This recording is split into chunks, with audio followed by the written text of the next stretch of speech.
Okay, so here's another update on the coral reef tank. If you haven't seen my previous videos, please try to start from the beginning, because sometimes they are in sequence and the information is relevant. So I call this a low maintenance tank because I rarely change the water. Maybe once a week, once every 2 weeks. Just depends on how my schedule allows. I do dose it with calcium and alkalinity, maybe once or twice a teaspoon at night, either the calcium or the alkalinity. And sometimes I will put some marine pure in here, but that's every other day, just whenever I don't feel like dosing either alkalinity or the calcium. And I feed them bloodworms, 1 cube. I feed this tank 1 cube. I have it thawing right now in a shot glass along with some more marine pure. And I will be feeding this tank at the end of the video, so I'll get to see the little Duncan's E and everything. I wanted to show y'all what it looks like with the wave maker on. The wave maker is controlled with this here, and it is on low. This is what I'm going to be feeding the corals with. There's my wave maker there. It goes much faster than that. And I can turn it all the way up, except some things will be blowing in the wind too much and it'll look too hurricane-like, so I'll leave it low for now. But yeah, these are the corals that you can keep without a skimmer and refugium. All this is a BioCube, and the lights are on a timer. I have them on low light most of the day. Well, not most of the day, maybe like 6 hours. Then 1 hour of bright light, and then 1 hour of the blue light, and that's it. And then it turns off and turns back on the next day. Sometimes if I'm bored, I can turn the light on and just how it is now and look at it and kind of marvel over it, let the corals come out. But some of these things we're struggling, but as you can tell, everything's starting to come back. Some things are coming back like in multiples. So everything is doing really well.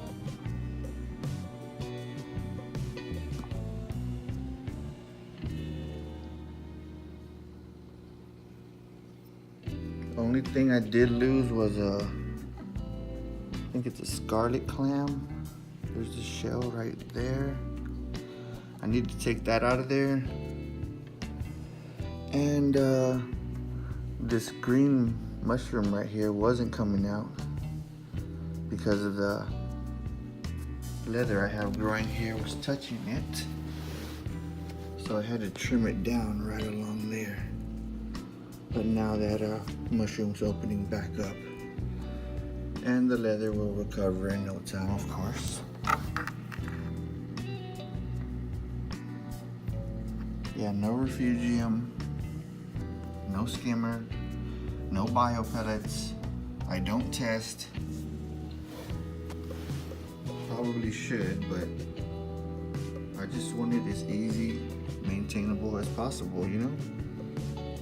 I want it to be carefree, and this is what I got so far, carefree. But I have done a lot of reefing before this. As you can tell in my previous videos, I've had much bigger tanks with a lot more corals, but since I'm in an apartment, I needed to downscale it until I get the house. And this is what I come with, a BioCube. Top opens. Got some filter paper in the first section here that runs all the way down. There's a bag of carbon at the bottom. These are just corals that didn't survive. I can take those out anytime. I just throw them up there. Sometimes when I mess with the tank, I just throw them up there real quick because I don't have a whole lot of time to go put them away and all this and that. Dig through the garage or the outside patio closet. And that's just filter media. Below this, there are bio balls, plastic bio balls. These kind of here for a little bit of dry filtration. And then down there is just the pump that pumps the water back in. Nothing special. But right now I'm gonna wipe the glass, take that algae off. The white you see down here is just, I sprayed a little bit of that fake snow stuff since it is November 25th and December's coming. I'm very festive. I already put up my lights and everything. Let me wipe the glass and then we will feed the corals. Let's push on the tripod here. Yeah, so it's been a long time coming, trying to find something that wasn't too hard to maintain and still thriving. I don't have any coralline algae growing yet, but I do have a rock in my fish only tank, and what I've decided to go ahead and do is just scrape that rock of all the coralline algae and turn, you know, that powder into like dust, or just put it in the tank near the pump there and let it blow all around. And if it doesn't take with that, then I will do some testing to see just what is off. But I'm pretty sure now that the tank settled in from me moving and everything, I think it should be just fine to start growing the coralline algae, even though that is something most people would look for before they put even their fresh coral in. But I just wanted to go ahead and rush it, but it's working. I do have about 5 years experience in the hobby now. So I'm not an amateur. I'm not just practicing, doing anything that I want. I have tried things slowly and seeing what was working, what was not working, what I could get away with, so to speak. And yeah, I have no skimmer on it. At one time I thought skimmers were mandatory on any reef tank, but the truth is, if you don't have a lot of fish, then you don't really need a skimmer. As long as you're doing enough water changes, you should be just fine. Alright, now we'll go ahead and feed the corals. Here is the shot glass with the bloodworm cube inside of it. It should be melted now. You can just stir that with your finger, and that's also marine pure in there. That's why it looks real dirty, but the corals eat it up just fine. I don't grow a lot of algae, as you can see. This is what I give them once a day or once every 2 days. Just depends on how busy I am, you know, and it seems to work just fine. So what I'll go ahead and do now is I'm gonna stop the wave maker just so that they'll have time to grab their food and eat it. Wave maker is now off. Let's get you a little bit closer here. Alright, what I'll do, I'll just use the turkey baster. Siphon it up. And go right into the tank. Spray some of the juices over the corals that have tiny tentacles, and save the big chunks of bloodworm for the Duncans. And boy, do these Duncans love it, and they grow so fast when you're feeding them. And that's really what this whole thing is about, you know, for me. I like plants and watching them grow. And what better plant than ocean coral, which isn't a plant, but they do almost the same things. And then this, I can just spray it anywhere I want because it will get sucked up by the leathers.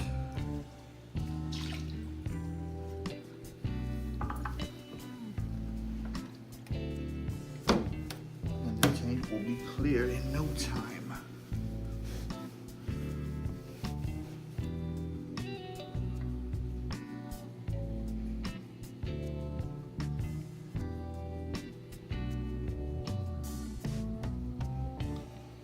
Get you off the tripod here. Get some close-ups.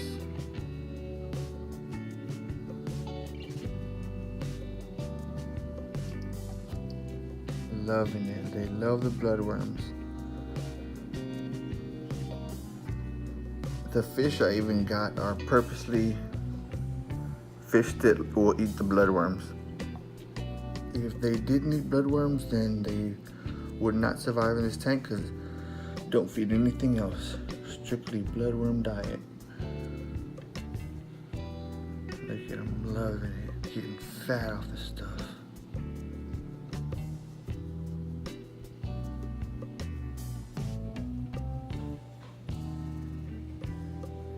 Everybody's eating good.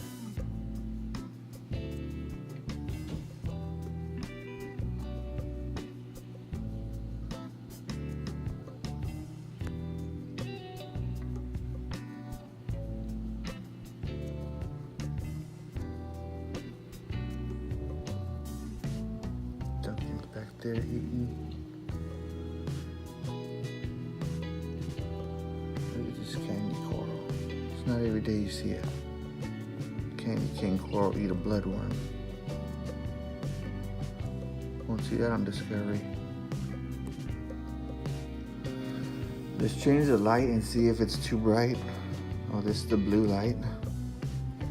I guess I'll show you what it looks like under the blue light here.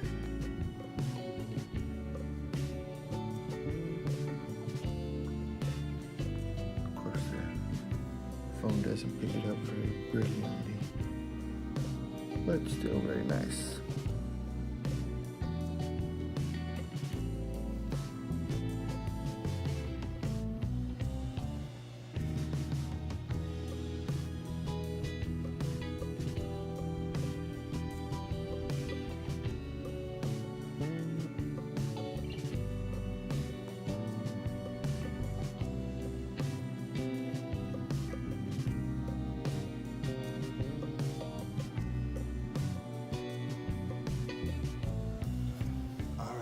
Try the other light. There's the bright light, so that's the brightest the lights get. And that one is a little bit of tissue falling off of it, but I don't mind because I have another piece up here. Doing just fine. I'm thinking it's because that's the part where, as you can see, there's shadow. Doesn't get a lot of light. I think it doesn't like that, so it's kind of falling off, but either way, I can't help it now. It's too late. It's already attached to that rock.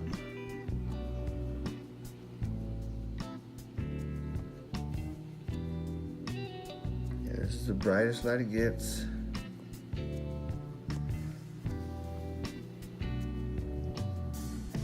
And if y'all remember, I once told y'all I was gonna grow the leather corals in the corner of the tank. Look at that. It's actually attached to the corner already. So pretty soon the corner will be full of a cabbage leather that I don't have to cut back all the time. And I will attach these frags to something soon enough. So that's one corner that's gonna be full of cabbage leather. And then there's another corner, if you can see across the way over there. Look at that, that one's taking hold already.